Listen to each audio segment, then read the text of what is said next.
Perang yang melanda negeri Ukraina menambah permasalahan demografi negeri itu. Bukannya pertumbuhan penduduknya tak terkendali, negerinya Volodymyr Zelensky tersebut justru tak bisa mengendalikan semakin berkurangnya penduduk. Ukraina saat ini disebut sebagai negara dengan tingkat kesuburan paling rendah di dunia.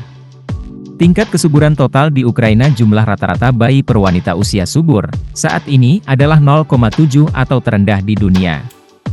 Presiden Volodymyr Zelensky pun gelisah dengan kenyataan yang menimpa warganya tersebut. Invasi Rusia ke negeri itu semakin memperparah tingkat kelahiran warga Ukraina. Kita tidak hanya membutuhkan insentif finansial, karena menurut pendapat saya, finansial membantu, namun tidak merangsang kelahiran selama perang, kata Zelensky. Ia mengatakan masalah krisis demografi tersebut saat bertemu dengan para pelajar di Sumy, sebuah kota dekat perbatasan dengan Rusia. Saat itu ada yang bertanya kepadanya apakah ada rencana untuk mendukung orang tua baru secara finansial. Tolong, ya. Namun dalam hal kelahiran, menurut saya yang terpenting adalah masalah keamanan, ujarnya menambahkan.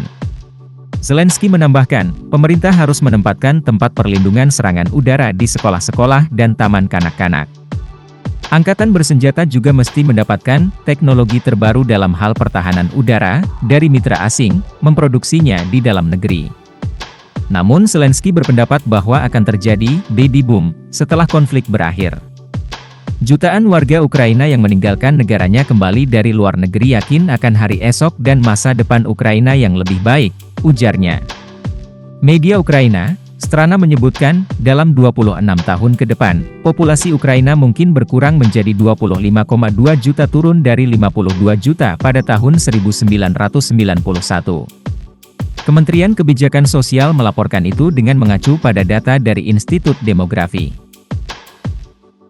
Berdasarkan laporan tersebut, pada tahun 2041 populasi Ukraina mungkin berkurang menjadi 28,9 juta orang, dan pada tahun 2051, menjadi 25,2 juta. Gara-gara peperangan ini, rata-rata harapan hidup di Ukraina menurun dari 66,4 tahun untuk pria dan 76,2 tahun untuk wanita, pada tahun 2020, menjadi 57,3 dan 70,9 tahun pada tahun 2023. Institut Masa Depan Ukraina, UYEF, memperkirakan saat ini lebih dari 6 juta orang, sebagian besar perempuan dan anak-anak, terpaksa mengungsi meninggalkan negara tersebut akibat peperangan. Meskipun Kiev berharap sebagian besar dari mereka akan kembali pada akhirnya, UYEF memperkirakan mayoritas dari mereka tidak tertarik untuk kembali. Angka kelahiran anak mengalami penurunan sebesar 45% sejak tahun 2021.